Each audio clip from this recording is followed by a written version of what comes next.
Olá, neste primeiro mandamento, nós vimos na videoaula anterior a questão da adoração, no que as virtudes teologais têm a ver com a adoração, é só você conferir lá. Hoje nós já vamos para o item 2 desse artigo 1º, dentro do primeiro mandamento, que no resumo a gente diz amar a Deus sobre todas as coisas. Nós vamos até o parágrafo 2109. Vamos comigo. No primeiro deles, o 2095, nós vamos refletir, comentar como que deve ser o culto a Deus. Nós temos que adorar a Deus sobre todas as coisas. Como que se dá esse culto? A gente não pode cometer equívocos, né, nesse ponto, principalmente. Então vamos ler, leia comigo. Só a ele prestarás culto. As virtudes teologais da fé, da esperança e da caridade dão forma às virtudes morais e as vivificam. Assim, a caridade nos leva a dar a Deus aquilo que em toda justiça lhe devemos como criaturas. A virtude da religião nos dispõe a esta atitude. A adoração. A adoração é o primeiro ato da virtude da religião. Adorar a Deus é reconhecê-lo como Deus, como Criador e o Salvador, o Senhor e o dono de tudo que existe, o amor infinito e misericordioso. Adorarás o Senhor teu Deus e só a Ele prestarás culto, diz Jesus citando o Deuteronômio. Adorar a Deus é, no respeito e na submissão absoluta, reconhecer o nada da criatura, a qual não existe a não ser por Deus. Adorar a Deus é, como Maria no Magnificat, louvá-lo, exaltá-lo e humilhar-se a si mesmo, confessando com gratidão que ele fez grandes coisas e que seu nome é santo. A adoração do Deus único liberta o homem do fechamento em si mesmo, da escravidão do pecado e da idolatria do mundo. Gente, olha aqui, o que é adorar a Deus? É se colocar nele de uma forma total, integral. Reconhecer-se que não é ninguém, nem existiria, se não fosse o amor de Deus. Essa humilhação que a igreja aqui nos mostra é o de se reconhecer grato a Deus por existir, por ser o destino de um amor tão grande, tão misericordioso. Como é que a gente não vai amar a Deus? Isso aí é a caridade. Deus é amor. Nós somos a imagem e a semelhança do amor, ou seja, nós também somos amor. Ora, nesse ponto, a gente reconhece com humildade, mas com gratidão, de que sem Ele nós nada somos, nós nada podemos. Sem mim nada podeis fazer, diz Jesus, porque Ele nos criou por amor e quer que a gente beba da fonte desse amor. E isso é cultuar a Deus, estar unido a Ele. Essa confiança de se colocar no colo de Deus, deixar-se abraçar por Deus, é a suprema felicidade e dignidade que um ser humano pode sonhar e realizar, porque Deus realiza, Deus é fiel. Nisso consiste esse culto. A oração, o que é? Você estar 24 horas, como nos ensina São Paulo, quer comamos, quer bebamos ou dormimos, estando sempre com Deus, unido a Ele, nós estamos sempre orando, sempre nessa permanência. E é isso que Deus quer. e é para nossa felicidade. Leia comigo. A oração. Os atos de fé, de esperança e de caridade ordenados pelo primeiro mandamento cumprem-se na oração. A elevação do espírito para Deus é a expressão da adoração que lhe rendemos. Prece de louvor e de ação de graças, de intercessão e de súplica. A oração é uma condição indispensável para poder obedecer aos mandamentos de Deus. É preciso orar sempre, sem nunca desistir. Lucas 18, versículo 1. Nós vamos refletir mais sobre a oração quando chegarmos lá na quarta parte do catecismo. Mas aqui já tem algumas características, né? Prece de louvor, de ação de graças, de intercessão e de súplica. E nós vimos no slide anterior o Magnificat, a belíssima oração de Maria, em que o ser humano louva a Deus pela sua grandiosidade, pelas maravilhas que ele faz para com as suas criaturas, que são a obra-prima da criação, que é o ser humano. O sacrifício. Quando Deus nos diz, né, que Ele prefere a misericórdia ao sacrifício, a gente precisa entender melhor o que vem a ser esse sacrifício e o que vem a ser essa disposição que todos nós temos que ter de nos colocar na cruz de Cristo, com Cristo, ir para a cruz com Cristo. Às vezes a gente não percebe, né, essa necessidade e pensa que fazer sacrifícios seja de outro tipo, apenas aquelas penitências severas que muitos ascetas se faziam. Não que isso não seja bom, não é bem por aí. Algum sacrifício a gente já faz normalmente na nossa vida cotidiana. É saber oferecer, fazer essa oblação, como nós vamos ver. Leia comigo. O sacrifício. É justo oferecer a Deus sacrifícios em sinal de adoração e de reconhecimento, de súplica e de comunhão.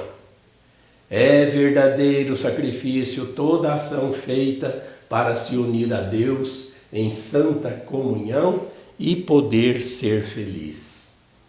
Para ser verídico, o sacrifício exterior deve ser a expressão do sacrifício espiritual. Sacrifício para Deus é um espírito contrito.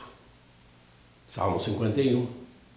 Os profetas da antiga aliança denunciaram com frequência os sacrifícios feitos sem participação interior ou sem ligação com o amor do próximo. Jesus recorda a palavra do profeta Oséias. Misericórdia eu quero, não sacrifício. O único sacrifício perfeito é o que Cristo ofereceu na cruz, em total oblação ao amor do Pai e para a nossa salvação. Unindo-nos a seu sacrifício, podemos fazer de nossa vida um sacrifício a Deus. É aqui então que a gente vê como que é este sacrifício, o ir para a cruz com Cristo. Claro que se resume tudo no sacrifício eucarístico, na Santa Missa. Mas a questão que sempre fica é essa. E que às vezes tem pessoas que jogam isso na cara dos católicos, né? Que adianta ir na missa e não ser fora da igreja aquilo que se aparenta ser durante a missa? Olha, o profeta Oséias já dizia isso para o povo de Israel, que fazia sacrifícios, mas não demonstrava na sua vida cotidiana, no seu dia a dia, essa disposição interior da prática da justiça. Então, o que adianta sacrifícios? E Oséias se referia àqueles sacrifícios no templo ou de sacrifícios de animais que tantos faziam, mas não se convertiam, não mudavam a sua conduta, não mudavam o seu comportamento, com aquela regra de ouro da moral, né? De fazer o bem, de servir o próximo e não praticar o mal, evitar o mal? Que adianta os sacrifícios? Perguntava o profeta. Agora isso também vale. Que adianta o perfeito sacrifício de Cristo na cruz, que nós fazemos memória em todas as missas, se o nosso comportamento não muda, se a comunhão, a carne do Cordeiro que tira o pecado do mundo, a gente se alimenta dele, mas sai da missa e continua com o mesmo comportamento, não sai do pecado, não sai das práticas errôneas, equivocadas. Então, veja que ir para as tribulações nós temos, esses sacrifícios no dia a dia, nós temos os obstáculos, os problemas, os relacionamentos já são tão difíceis nesse mundo, a convivência com a corrupção, muitas vezes com a pobreza, com a sobrevivência em si, com as doenças, com as enfermidades, com tudo aquilo que as autoridades legítimas deixam de aplicar para o bem comum, a gente já sofre tanto, e esses sacrifícios todos se perdem se a pessoa não souber fazer também disso uma oblação, uma oferta. Nós não conseguimos mudar o mundo. Nós sabemos que o mundo vive nas trevas e estamos sempre cercados pelo mal. Agora, saber suportar com dignidade esses sacrifícios, as tribulações, as perseguições, as doenças, as enfermidades, sabendo que nós somos mesmo pessoas destinadas a passar apenas um tempo aqui na Terra, mas é saber então entender o sentido da vida, mas jamais deixar de que o seu comportamento se torne um comportamento ineficaz, sem produzir frutos, sem se pôr a serviço do próximo, sem praticar os mandamentos. Então, é nesse sentido que a igreja ainda hoje repete as profecias antigas de que esses sacrifícios de hoje a gente tem que saber colocá-los em oferta também a Deus. Nós nada podemos fazer sem Jesus. Sabemos que não vamos mudar o mundo, mas quem é que cuida de tudo? É Deus. Quem é que conduz a igreja? Não somos apenas nós somos instrumentos na mão de Deus. Então, saber fazer sacrifícios, mas desde que a disposição interior seja de culto, de oferta, como diz aqui, de oblação a Deus. É assim que Cristo viveu, sem rejeitar os sofrimentos do mundo, porque ele também passou por todas essas dificuldades, foi para a cruz e se ofereceu a Deus. Se nós formos para a cruz com Cristo, nós também estamos sendo oferta agradável ao nosso Pai. E isso nós fazemos em todas as missas. Agora, em relação às promessas. Muitas vezes as promessas são feitas de forma equivocada. Vamos ler. Em várias circunstâncias, o cristão é convidado a fazer promessas a Deus. O batismo e a confirmação, o matrimônio e a ordenação sempre as contém. Por devoção pessoal, o cristão pode também prometer a Deus este ou aquele ato, oração, esmola, peregrinação, etc. A fidelidade às promessas feitas a Deus é uma manifestação do respeito devido à majestade divina e do amor para com Deus fiel. O voto, isto é, a promessa deliberada e livre de um bem possível e melhor feita a Deus, deve ser cumprido a título da virtude de religião. O voto é um ato de devoção no qual o cristão se consagra a Deus ou lhe promete uma obra boa. Pelo cumprimento de seus votos, o homem dá a Deus o que lhe prometeu e consagrou. Os Atos dos Apóstolos nos mostram São Paulo preocupado em cumprir os votos que fizeram. De uma forma bem rápida, a gente comenta essa questão das promessas. O que é fazer promessas de forma equivocada? É quando se quer negociar com Deus alguma coisa. Se Deus fizer, eu também faço. Se Ele não fizer, eu estou desobrigado. Ora, isso já é uma promessa de forma equivocada. Um exemplo, se eu conseguir determinada coisa, eu prometo ir à Aparecida e acender lá umas velas, etc. Participar lá de algum ato. E se eu não conseguir, pronto, não preciso ir em Aparecida. Então isso aí é um tipo de negócio que não é conveniente que um cristão faça assim, proceda assim. Agora, as promessas são válidas, sim. Nós fazemos promessas no batismo. Viver o batismo é uma promessa. Confirmação, a crisma, é uma promessa de ser um bom cristão, de viver com dignidade o batismo. É uma promessa válida. Matrimônio, a gente promete fidelidade um ao outro, ao cônjuge, promete amor, promete receber os filhos que Deus enviar. São promessas feitas diante de Deus, diante do altar, diante do ministro. A ordem, o sacramento da ordem é uma promessa diante de Deus de servi-lo na pessoa dos irmãos e das irmãs, promessa de obediência ao bispo, aos sucessores, à igreja.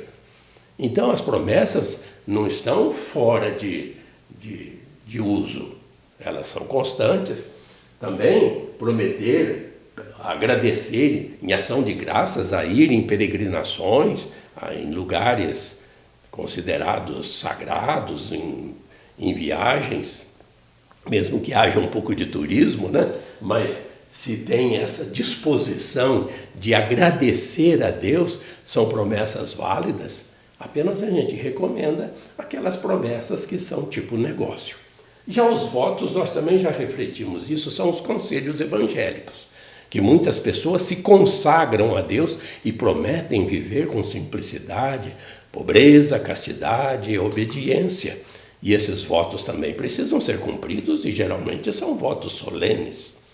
Vamos ler o que ainda a Igreja nos mostra, inclusive com a Constituição Dogmática, que tem uma citação aqui da Lumen Gentium, do Concílio Vaticano II. Leia comigo.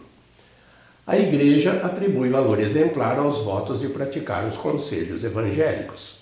Alegra-se a Mãe Igreja ao encontrar em seu seio muitos homens e mulheres que seguem mais estreitamente o aniquilamento do Salvador e mais claramente a demonstram, aceitando a pobreza na liberdade dos filhos de Deus e renunciando às próprias vontades. Submetem-se eles ao homem por causa de Deus, em matéria de perfeição, além da medida do preceito, para que mais plenamente se conformem a Cristo obediente. Em certos casos, a Igreja pode, por motivos adequados, dispensar dos votos e das promessas. Então, nós já vimos os conselhos evangélicos, essa questão de viver, né, de uma forma mais integral, a pobreza, a castidade e a obediência. Geralmente, homens e mulheres que entram para congregações religiosas fazem esses votos que são solenes. Em alguns casos, como a gente vê aqui, a Igreja também pode dispensar as pessoas desses votos, porque aí não é uma escravidão, né? Fez e não pode voltar atrás. Não é bem assim. Também com relação às promessas. Às vezes, uma pessoa faz uma promessa que depois ela não consegue realizar, então ela também pode pedir ao padre, ao bispo, que mude a sua promessa ou que a dispense. Isso também é possível. Mais um item, mais um assunto: o dever social de religião e o direito à liberdade religiosa. Também é uma questão muito séria, esse respeito a todas as crenças que nós precisamos ter. Vamos ler. O dever social de religião e o direito à liberdade religiosa. Todos os homens estão obrigados a procurar a verdade, sobretudo naquilo que diz respeito a Deus e à sua igreja, e, depois de conhecê-la, abraçá-la e praticá-la. Este dever decorre da própria natureza dos homens. Não contraria o respeito sincero para com as diversas religiões, que refletem lampejos daquela verdade que ilumina todos os homens, nem a exigência da caridade que impele os cristãos a tratar com amor, prudência e paciência os homens que vivem no erro ou na ignorância acerca da fé. Em resumo, toda pessoa nasce religiosa, queira ou não queira. Essa vocação do ser humano para com Deus, ela é inata no ser humano. Nós já temos essa vocação para a infinitude de Deus, porque somos criaturas dele. Então, já é um preceito natural, o de respeito a essa religiosidade da pessoa. Pode acontecer que pessoas não queiram nenhum tipo de religião, vivem no erro, na ignorância acerca da fé. Tudo bem. Nem por isso devam ser discriminados, de jeito nenhum. Pelo contrário, o que nós aprendemos aqui? Respeito a todas as pessoas, e a religião também tem que ser respeitada. Por isso erram, e isso a igreja denuncia continuamente. Erram todas as nações que por leis querem extirpar a religião de seus cidadãos, dos habitantes desse povo, dessa nação. É errado, porque contrariam um preceito natural, uma coisa que é inata na pessoa, o ser religioso. A pessoa talvez, então, como a gente vê aqui, às vezes pode até viver nessa ignorância da fé, porque cresceu nessa cultura em que as autoridades proíbem a prática de uma religião. Mas nem por isso a igreja deixa de ensinar. Todos os homens estão obrigados a procurar a verdade. É uma obrigação nossa, procurar a verdade. A pessoa se esconder ou a pessoa evitar aprender, aumentar o seu conhecimento, também já está errado. Procure a verdade, procure se esclarecer, para que, sabendo, descobrindo essa verdade, desde que seja de fato a verdade, possa abraçá-la. Agora, existem religiões que não têm a plenitude da verdade, como nós sabemos que a Igreja Católica tem. E isso nas suas constituições dogmáticas, isso todos nós sabemos. Mas nem por isso deve-se desrespeitar as demais crenças. Pelo contrário, está nos ensinando aqui que a gente tem que viver com amor, com prudência, com paciência, para com essas pessoas que seguem outras crenças, que têm lampejos da verdade que nós temos. A Igreja de Cristo é Deus quem sabe quem está nela ou não, independentemente da instituição. Continuando este mesmo assunto do dever da religiosidade e o respeito à religiosidade da pessoa. Leia aí. O dever de prestar a Deus um culto autêntico diz respeito ao homem individual e socialmente. Esta é a doutrina católica tradicional sobre o dever moral dos homens e das sociedades em relação à verdadeira religião e à única Igreja de Cristo. Evangelizando sem cessar os homens, a Igreja trabalha para que estes possam penetrar de espírito cristão as mentalidades e os costumes, as leis e as estruturas da comunidade em que vivem. O dever social dos cristãos é respeitar e despertar em cada homem o amor da verdade e do bem. Exige que levem a conhecer o culto da única religião verdadeira que subsiste na Igreja Católica e Apostólica. Os cristãos são chamados a ser a luz do mundo. Assim, a Igreja manifesta a realeza de Cristo sobre toda a criação e particularmente sobre as sociedades humanas. Então é um complemento do slide anterior em que nós já comentamos. A Igreja, ela é a única religião verdadeira, a Igreja Católica, mas ela subsiste na Igreja Católica. Isso aqui é declaração da Lumen Gentium, da Constituição Dogmática do Vaticano II, subsiste na Igreja Católica, mas ela deve ensinar e procurar levar essa verdade a todas as nações, mas com respeito, sem discriminação. Continuando. Em matéria religiosa, ninguém seja obrigado a agir contra a própria consciência, nem impedido de agir dentro dos justos limites de acordo com ela, em particular ou em público, só ou associado a outrem.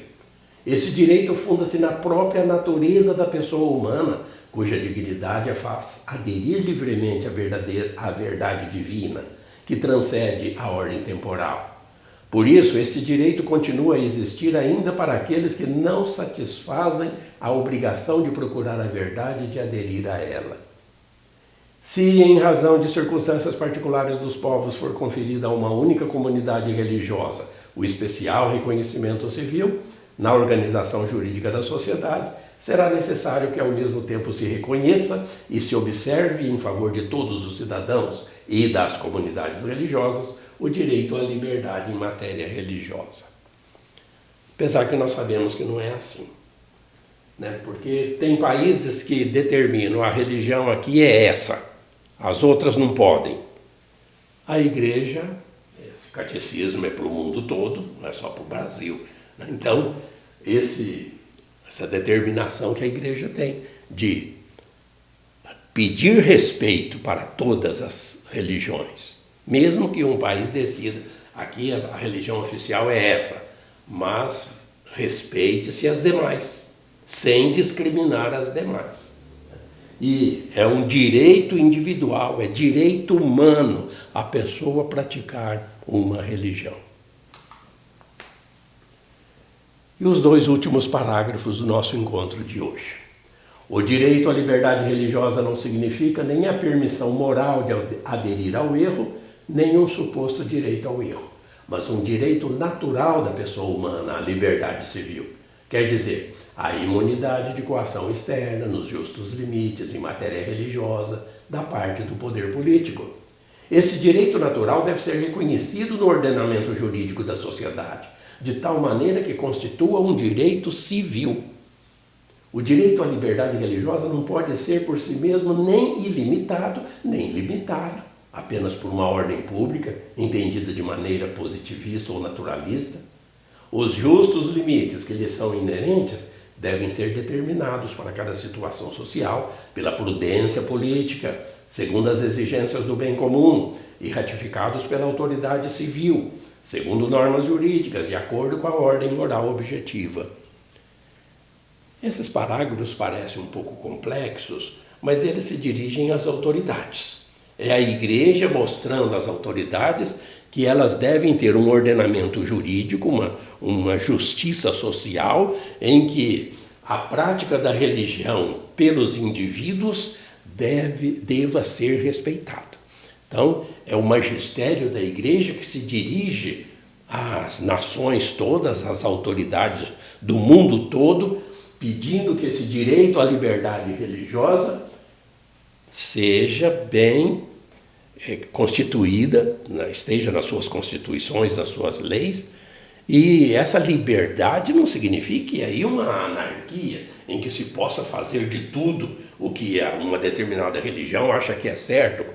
Cuidado, né? Cuidado, deve-se, não é uma permissão, como dizia, moral de aderir a erros. Vamos supor que uma determinada religião queira fazer sacrifícios humanos e pedir que isso seja respeitado porque é da sua religião. Não é por aí, né? Então, a igreja se dirige às autoridades, aos legisladores, para que, com prudência, né, faça uma constituição, umas leis que permitam a prática da religiosidade popular, mas nem exageros, né, como a gente costuma dizer, nem 8 nem 80. Tudo com prudência, tudo isso se resolve. Bom, nós terminamos aqui, né, mais esse item do como se prestar culto a Deus e vamos continuando. Na próxima videoaula nós já vamos entrar no item 3, ok? Continuando escrito, você está sempre recebendo essas informações e uma formação para que tenhamos uma vida moral e ética, de modo que a sociedade esteja sempre, né, indo, caminhando no rumo de Deus. Fique sempre com Deus e Deus te abençoe.